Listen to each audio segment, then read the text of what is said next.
त्या ठिकाणी झालेली आहे। या घटनेची उच्चस्तरीय चौकशी करण्याचे आदेश माननीय मुख्यमंत्री महोदयांनी दिले आहे।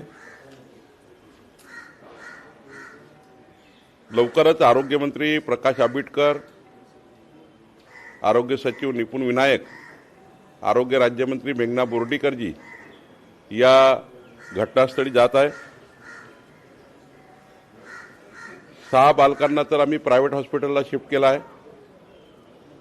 36 बालकं बचावली आहे। प्रशासनाने खूप त्या ठिकाणी 3:30 वाजतापासून आम्ही प्रयत्न केले आहे। मी स्वतः या घटनेला 5 वाजतापासून मॉनिटर करतो आहे। या घटनेमध्ये जे 3 बालकं दगावली आहे, खरं तर हे फार दुर्दैवी आहे। त्यांचा जीव परत आणता येत नाही, पण त्या परिवाराला 5 लाख रुपयाची प्रत्येक परिवाराला मदत देण्याची घोषणा माननीय मुख्यमंत्री महोदयांनी केली आहे। आणि 6 बालकं जे प्रायव्हेट हॉस्पिटलला आहेत त्यांची पूर्ण व्यवस्था आम्ही करणार आहोत। खरं तर ही घटना जी घडली आहे ती चौकशी अंती पुढे येईल, पण काही त्या ठिकाणी तांत्रिक चुकामुळे किंवा एखाद्या अग्निशामक व्यवस्थेमध्ये झालेल्या बिघाडामुळे किंवा चुकामुळे आज ते काही योग्य होणार नाही। सायंकाळपर्यंत रिपोर्ट येईल, पण त्यावर मात्र नंतर भाष्य करू। पण मला असं वाटतं अशा घटना पुन्हा या राज्यामध्ये किंवा अमरावतीमध्ये, नागपूरमध्ये होऊ नये याची आम्ही काळजी घेतो आहे। तसं नागपूरमध्ये गोधनीमध्ये एक एमजेपीचा ऑक्सिजन, एमजेपीचं पाणी पुरवठाची जी त्या ठिकाणी योजना आहे, तिथे जो एक सिलेंडर आहे ते सिलेंडर लीक झाल्यामुळं त्या ठिकाणी असलेल्या लोकांना 4-5 लोकांना आम्ही या ठिकाणी जे थोडा त्या गॅस गळतीमुळं थोडा त्यांना श्वसनाचा त्रास झाला होता, त्यांना ॲडमिट केला आहे, प्रायव्हेट हॉस्पिटलला ॲडमिट केला आहे। सॅच्युरेशन 98 आहे, एकाचं फक्त 88 आहे, पण ते सर्व धोक्याच्या बाहेर आहे। एक स्टोरेज असलेलं एमजेपीच्या त्या स्टोरेज गोडाऊनमधलं ज्या ठिकाणी हा प्लांट आहे तिथलं एक सिलेंडर लीक झालं होतं, त्यामुळे ही घटना घडली होती। ती कंट्रोलमध्ये आहे, तिथे कोणताही जीवहानी झाली नाही। या दोन्ही घटनाची आम्ही चौकशी करून त्या ठिकाणी अंतिम मग आपण जनतेसमोर आणू आणि निश्चितपणे ज्यांच्या चुकामुळे हे झालं असेल त्यावर कडक कारवाई शासन करेल।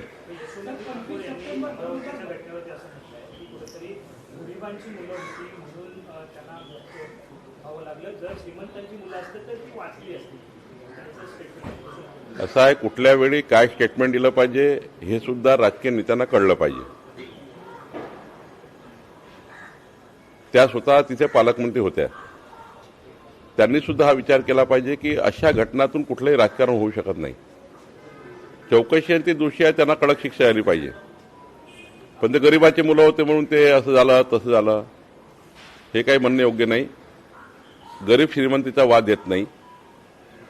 एकाच ठिकाणी सर्व बालकं होते, 36 बालकं त्या ठिकाणी वाचवल्या गेले आहे। 6 थोडे त्या ठिकाणी अजून त्यात फार चिंता करायची गरज नाही, पण तातडीनं 6 प्रायव्हेट हॉस्पिटलमध्ये नेले आहेत। त्यामुळे हे म्हणणं योग्य नाही की गरीब श्रीमंती, अशा वेळी असे वाक्यही सोबत नाही आणि असं बोलणं योग्य नाही। तेच सांगतो ना, कशावेळी काय राजकारण केलं पाहिजे हे समजलं पाहिजे ना। प्रत्येक वेळी राजकारणातून तुम्ही मुख्यमंत्र्यांना टार्गेट करणे, सरकारला टार्गेट करणे, हां हे मात्र खरं आहे की दोषीमध्ये कारवाई झाली पाहिजे, काही कडक कारवाई झाली पाहिजे, कोणालाही सोडू नये, सोडलंच नाही पाहिजे। पण याचा अर्थ असा आहे की इन्फ्रामॅन हे ते कुठल्या घटनेत काय कुठलं राजकारण करताय तुम्ही? तिथे मुलांना पाहायला गेले, घटनेची दखल घ्यायला गेले की राजकारण करायला गेले, हा या ठिकाणी प्रश्न आहे।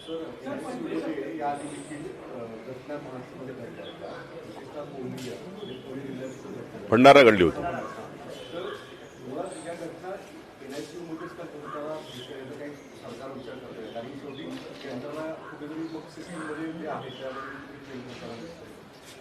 हेच सांगतो की जिथे फायर एक्सटिंग्विशर असतात किंवा तिथे फायरचे सिलेंडर असतात याचं योग्य मेंटेनन्स झालं की नाही, त्यामध्ये जे वॉल्स असतात वर लावलेले, जे वायू गळती झाल्याबरोबर ते वॉल सुरू होतात, ते वॉल का सुरू झाले नाही जे आपण छताला लावतो, पाण्याचे फवारे, कारण त्यांचा जसा स्मेल गेला तसं ते सुरू होतात.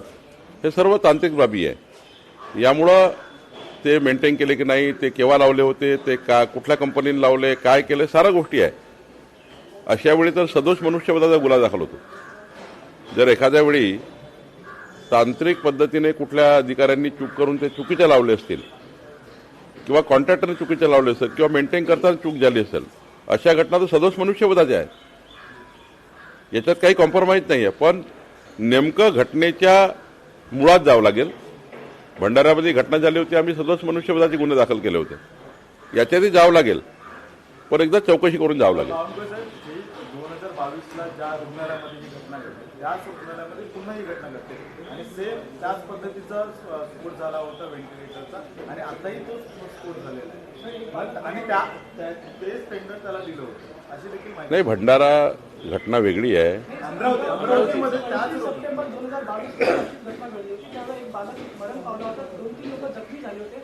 चौकशी झाली, ती चौकशीचा अहवाल गुंडाळला गेला. तर मला ते बघावं लागेल 2022चं काय झालं. पण या घटनेत मात्र मी स्वतः 5 वाजतापासून चेक करतो आहे.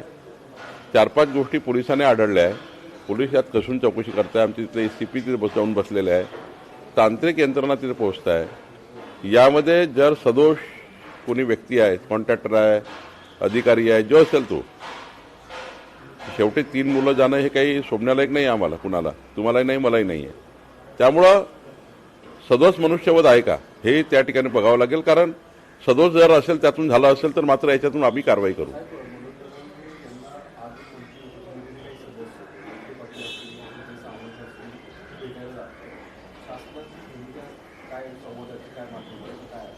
माननीय विखे पाटील यांच्या अध्यक्षतेखाली कॅबिनेट सब कमिटी आहे, ते योग्य विचार करतील. बरं, ओबीसी समाजाकडून देखील 1 तारखेला पुन्हा मोर्चा आहे, तो काढण्यात येत आहे. हाकेल पुन्हा हा मोर्चा काढण्यात नाही. मोर्चा काढण्याचे, आंदोलन करण्याचे सर्वांना लोकशाही पद्धतीने अधिकार आहे. त्यांच्या मागण्या ते मागतील. शेवटी संविधानाने प्रत्येकांना आपापले अधिकार दिलेले आहेत आणि त्यामुळं त्यांचं काही ओबीसी संघटनाचं म्हणणं असेल तर माझी कॅबिनेट सब कमिटी आहे, मी ऐकून घेईल. पण अजून तरी कुणाकडनं मला हे आलं नाही. मागच्या वेळी आले होते 4-5 निवेदन, स्वतः हाकेला मी बोललो होतं कॅबिनेट सब कमिटीमध्ये. अजूनही काही ओबीसी संघटनांनी मला या ठिकाणी कॅबिनेट सब कमिटीचे 2-3 निवेदन आले आहेत. माझ्याकडे 2-3 निवेदन आले. मी कॅबिनेट सब कमिटी घेणार आहे. कॅबिनेट सब कमिटीसमोर त्यांना बोलवणार आहे.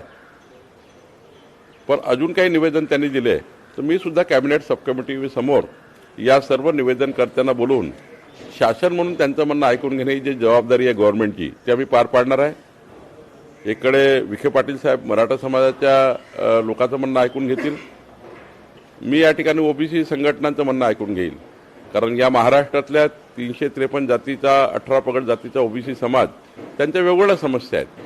प्रत्येक समाजाची परिस्थिती वेगवेगळी आहे आणि त्यामुळे त्यांचंही म्हणणं ऐकून घेणं आवश्यक आहे. मागच्या वेळी कुंभार समाज आणि वडार समाजाचं म्हणणं ऐकून घेतलं. आता या ठिकाणी मला 7 निवेदन पुन्हा आले आहेत, त्यांचंही म्हणणं ऐकून घेणार आहे. आणि ते म्हणणंच ऐकायचं नाही, निर्णय करावे लागतील. ते निर्णय आम्ही करणार आहे. काहीचं म्हणणं असं आहे की आम्हाला ओबीसी समाजाला त्या ठिकाणी जी काही आकडेवारी आमची आहे त्या हिशोबाने आम्हाला राज्याचं अनुदान मिळत नाही, अशी मागणी आहे.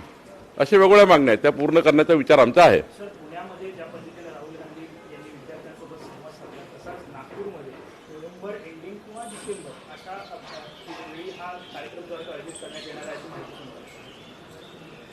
काँग्रेस पार्टी जी पद गेली आहे देशामधून आणि काँग्रेस पार्टीचा जनाधार खसकला आहे, हा जनाधार अशा कार्यक्रमाच्या माध्यमातून पक्षीय राजकारण कसं होईल किंवा पक्षाला या ठिकाणी कसं वाचवता येईल आणि पक्षाला वाचवताना युवकाचा वापर कसा करता येईल, याचा हा प्रयत्न राहुल गांधीचा आहे. माननीय मुख्यमंत्री देवेंद्र फडणवीसजींनी जे काही काल संवाद केला तो दिशा देणारा होता. विकसित महाराष्ट्र, विकसित भारताची नवी दिशा देणारा त्या ठिकाणी त्यांनी प्रयत्न केला. पण राहुल गांधीचा प्रयत्न हा राजकीय आहे. त्यांना यातून राजकारण करायचं, आपला पक्ष मजबूत करायचा आहे.